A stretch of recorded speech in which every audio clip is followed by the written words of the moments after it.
At the Vibe Academy, it's live instruction all throughout the day with real teachers all throughout the day, real counselors, and a group of people that are dedicated to educating our students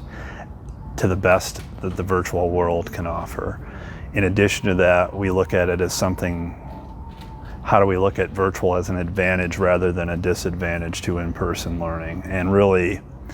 giving kids an option that didn't exist a few years ago. I became a teacher at the Vibe Academy because last year I taught virtually because of the pandemic, and we needed teachers, and I pretty much needed to teach virtually, and I loved it, and I really enjoyed the students I had virtually, and so when the opportunity came to continue doing that, I jumped at it.